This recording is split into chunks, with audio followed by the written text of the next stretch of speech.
कक्षा 10 विषय हिंदी क्षितिज भाग सेकंड।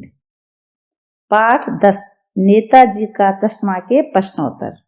लेखक स्वयं प्रकाश। लेखक परिचय। स्वयं प्रकाश, इनका जन्म सन 1947 में इंदौर में हुआ। मैकेनिकल इंजीनियरिंग की पढ़ाई कर एक औद्योगिक प्रतिष्ठा में नौकरी करने वाले स्वयं प्रकाश का बचपन और नौकरी का बड़ा हिस्सा राजस्थान में बीता। फिलहाल वे स्वैच्छिक सेवानिवृत्ति के बाद भोपाल में रहते हैं और वसुधा संपादक से जुड़े हैं।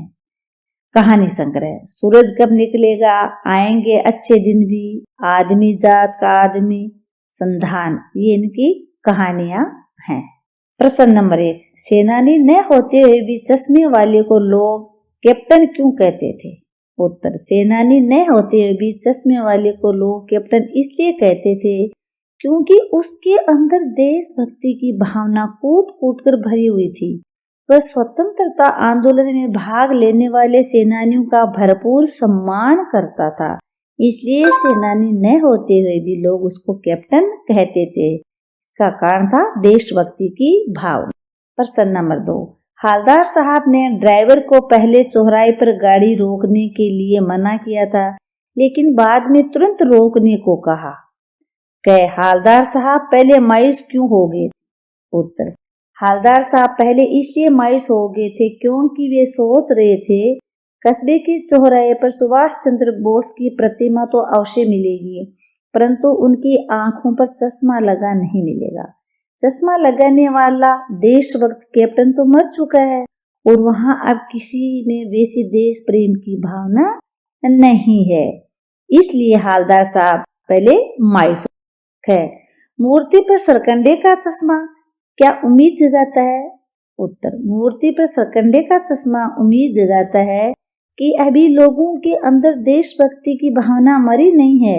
भावी पीढ़ी इस धरोहर को संभाले हुए हैं। बच्चों के अंदर देश प्रेम का जज्बा है, अतः देश का भविष्य सुरक्षित है। क्योंकि सरकंडे की मूर्ति के ऊपर सरकंडे का चश्मा लगाता है, इसका मतलब नेताजी के प्रति उनकी अभी भी श्रद्धा वैसी की वैसी है। हालदार साहब इतनी सी बात पर भाव क्यों हो उठे? उत्तर, जब उन्होंने नेताजी की प्रतिमा की आंखों पर चश्मा लगा देखा तो हालदार साहब के मन की निराशा की भावना अचानक ही आशा के रूप में परिवर्तित हो गई और उनके हृदय की प्रसन्नता आंखों से आंसू बनकर छलक उठी। उन्हें ये विश्वास हो गया कि देशभक्ति की भावना भावी पीढ़ी के मन में भी पूरी तरह भरी हुई है। हालदार साहब ने सोचा कि अब जो नेताजी की प्रतिमा है उस पे चश्मा लगा हुआ नहीं है, लेकिन उनको जब चश्मा लगा हुआ दिखाई दिया तो उनको ये आशा हुई कि अब भी लोगों में देशभक्ति की भावना है और वो आने वाली पीढ़ी पूर्ण रूप से अपने देश के प्रति वफादार रहेगी, इसलिए वो भावुक हो। प्रश्न नंबर 3, आज से स्पष्ट कीजिए, बार बार सोचते क्या होगा उस कौम का जो अपने देश की खातिर गृह गृहस्थी, जवानी, जिंदगी सब कुछ होम देने वालों पर भी हंसती है और अपने लिए बिकने के मौके ढूंढती है।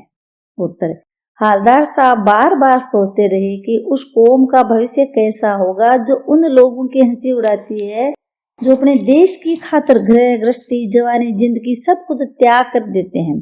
साथ ही वह ऐसे अवसर तलाशती रहती है जिसमें उसकी स्वार्थ की पूर्ति हो सके, चाहे उसके लिए उन्हें अपनी नैतिकता को भी तिलांजलि क्यों न देनी पड़े। अर्थात आज हमारे समाज में स्वार्थ पूर्ति के लिए अपना ईमान तक बेच दिया जाता है। यहाँ देशभक्ति को मूर्खता समझा जाता है। प्रश्न 4, पान वाले का एक रेखा चित्र प्रस्तुत कीजिए। उत्तर, पान वाला काला, मोटा और खुशमिजाज आदमी था। उसके सिर पर गिने चुने बाल ही बचे थे।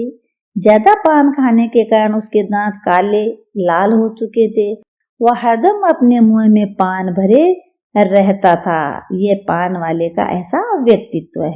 प्रश्न नंबर 5, वो लंगड़ा क्या जाएगा फौज में, पागल है पागल। कैप्टन के प्रति पान वाले की इस टिप्पणी पर अपनी प्रतिक्रिया लिखिए। उत्तर, ये टिप्पणी कैप्टन के बारे में हालदार साहब द्वारा पूछे जाने पर पान वाले द्वारा कही गई थी, जो बिल्कुल उचित नहीं था। कैप्टन शारीरिक रूप से अक्षम था, जिसके लिए वह फौज में नहीं जा सकता था, परंतु उसके हृदय में जो अपार देशभक्ति की भावना थी वह किसी फौजी से कम नहीं थी।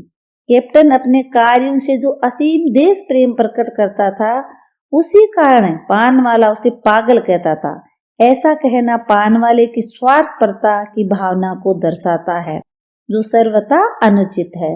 वास्तव में तो पागलपन की हद तक देश के प्रति त्याग व समर्पण की भावना रखने वाला व्यक्ति श्रद्धा का पात्र है, उपहास का नहीं। ये पानवाला है, वो हालदार के पूछे जाने पर कहता है, अरे वो दुबला पतला लंगड़ा क्या फौज में जाएगा, वो तो कार्य करने के लिए सक्षम ही नहीं है। ये उसके मन में ये नहीं आया कि जो व्यक्ति देश सेवा के लिए नहीं जा सका क्योंकि वो शारीरिक कमजोर था, लेकिन उसके हृदय में देश के प्रति असीम प्रेम था। वो हर समय देश के प्रति जी जान देने के लिए तैयार रहता था, और वो उसकी बुराई कर रहा है, उसके त्याग और समर्पण को नहीं समझ रहा और उसका उपहास उड़ाता है। ये पान वाले की बहुत बड़ी भूल है।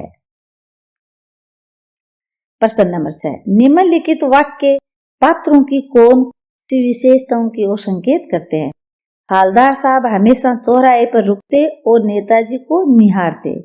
उत्तर, हालदार साहब का हमेशा चौराहे पर रुकना और नेताजी को निहारना ये प्रकट करता है कि उनके अंदर देशभक्ति की भावना प्रबल थी और वे स्वतंत्रता के लिए संघर्ष करने वाले महापुरुषों का हृदय से आदर करते थे। नेताजी को पहनाए गए चश्मे के माध्यम से वे कैप्टन की देशभक्ति को देखकर खुश होते थे, जिनके लिए उनके मन में श्रद्धा थी। पान वाला उदास हो गया। उसने पीछे मुड़कर मुंह का पान नीचे थूका और सर झुकाकर अपनी धोती के सिरे से आंखें पोंछता हुआ बोला, साहब कैप्टन मर गया। उत्तर, कैप्टन की मृत्यु की बात पर पान वाले का उदास हो जाना और सर झुकाकर आंसू पोंछना इस बात को प्रकट करता है कि पान वाले के हृदय में कैप्टन के प्रति गहरी आत्मीयता की भावना थी। कहीं ना कहीं उसके मन में भी कैप्टन की देशभक्ति के लिए श्रद्धा थी, जिस कारण कैप्टन के मर जाने पर वह दुखी हो गया। उपरोक्त घटना से पान वाले की संवेदनशीलता और देश प्रेम की भावना का पता चलता है। जब कैप्टन के मरने की बात का पता चला तो वह उदास हो गया। उसके हृदय में कैप्टन के प्रति वास्तव में आत्मीयता की भावना रही होगी, तभी वह दुखी हुआ। कैप्टन बार बार मूर्ति पर चश्मा लगा देता था। उत्तर, कैप्टन द्वारा बार बार मूर्ति पर चश्मा लगाना ये प्रकट करता है कि वह देश के लिए त्याग करने वाले लोगों के प्रति अपार श्रद्धा रखता था। उसके हृदय में देशभक्ति और त्याग की भावना कूट कूट कर भरी हुई थी, इसीलिए कैप्टन चश्मा है वो मूर्ति के ऊपर बार बार लगाता था। प्रश्न नंबर 7, जब तक हालदार साहब ने कैप्टन को साक्षात नहीं देखा था, तब तक उसके मानस पटल पर उसका कौन सा चित्र रहा होगा, अपनी कल्पना से ले। उत्तर, हालदार साहब ने जब तक कैप्टन को साक्षात नहीं देखा था, तब तक उनके मानस पटल पर कैप्टन की एक भारी भरकम मजबूत शरीर वाली रोबदार छवि अंकित हो रही होगी। उन्हें लगता था फौज में होने के कारण लोग उन्हें कैप्टन कहते हैं, लेकिन असल में जब उनको देखा कि ये वास्तव में कैप्टन न होकर के देश के प्रति समर्पित रहते हैं, इसलिए लोग इनको कैप्टन कहते हैं। प्रश्न 8, कस्बों, शहरों, महानगरों पर किसी न किसी क्षेत्र के प्रसिद्ध व्यक्ति की मूर्ति लगाने का प्रचलन सा हो गया है। क्या इस तरह की मूर्ति लगाने के क्या उद्देश्य हो सकते हैं? उत्तर, इस तरह की मूर्ति लगाने का प्रमुख उद्देश्य ये होता है कि उक्त महान व्यक्ति की स्मृति हमारे मन में बनी रहे। हमें ये स्मरण रहे कि उस महापुरुष ने देश व समाज के हित के लिए किस तरह के महान कार्य किए। उसके व्यक्तित्व से प्रेरणा लेकर हम भी अच्छे कार्य करें, जिससे समाज व राष्ट्र का भला हो। इसलिए इस तरह की मूर्तियां चौराहे, कस्बों, महानगरों में लगाई जाती है, ताकि आने वाली पीढ़ी को भी उनके योगदान के बारे में पता चल सके। आप अपने इलाके के चौराहे पर किस व्यक्ति की मूर्ति स्थापित करवाना चाहेंगे और क्यों? उत्तर, हम अपने इलाके के चौराहे पर महात्मा गांधी की मूर्ति स्थापित करवाना चाहेंगे। इसका कारण यह है कि आज के परिवेश में जिस प्रकार से हिंसा, झूठ, स्वार्थ, वैमनस्य, सांप्रदायिकता, भ्रष्टाचार आदि बुराइयां व्याप्त होती जा रही है, उसमें गांधी जी के आदर्शों की प्रासंगिकता और भी बढ़ रही है। गांधी जी की मूर्ति स्थापित होने से लोगों के अंदर सत्य, अहिंसा, सदाचार, सांप्रदायिक सौहार्द आदि की भावनाएं उत्पन्न होंगी। इससे समाज और देश का वातावरण अच्छा बनेगा। उस मूर्ति के प्रति आपके एवं दूसरे लोगों के क्या उत्तरदायित्व होने चाहिए? उत्तर, हमारा ये उत्तरदायित्व होना चाहिए कि हम उस मूर्ति की गरिमा का ध्यान रखें। हम न तो स्वयं उस मूर्ति का अपमान करें अथवा उससे क्षति पहुंचाएं और न ही दूसरों को ऐसा करने दें। हम उस मूर्ति के प्रति पर्याप्त श्रद्धा प्रकट करें एवं उस महापुरुष के आदर्शों पर स्वयं भी चले तथा दूसरे लोगों को भी चलने के लिए प्रेरित करें। प्रश्न नंबर 10, निम्नलिखित पंक्तियों में स्थानीय बोली का प्रभाव स्पष्ट दिखाई देता है। आप इन पंक्तियों को मानक हिंदी में लिखिए। कोई गिराए आ गया समझो, उसको चौड़े चौखट चाहिए तो कैप्टन किधर से लाइएगा, तो उसको मूर्ति वाला दे दिया, उधर दूसरा बिठा दिया। उत्तर, मानक हिंदी में रूपांतरित, अगर कोई ग्राहक आ गया और उसे चौड़े चौखट चाहिए तो कैप्टन कहाँ से लाएगा, तो उसे मूर्ति वाला चौखट दे देता है और उसकी जगह दूसरा लगा देता है।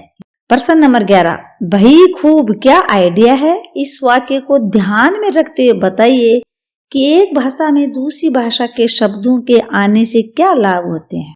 एक भाषा में दूसरी भाषा के शब्दों के आने से उस भाषा के भावाभिव्यक्ति की क्षमता में वृद्धि होती है, भाषा का भंडार बढ़ता है, भाषा का स्वरूप अधिक आकर्षक हो जाता है, भाषा में प्रभामयता आ जाती है।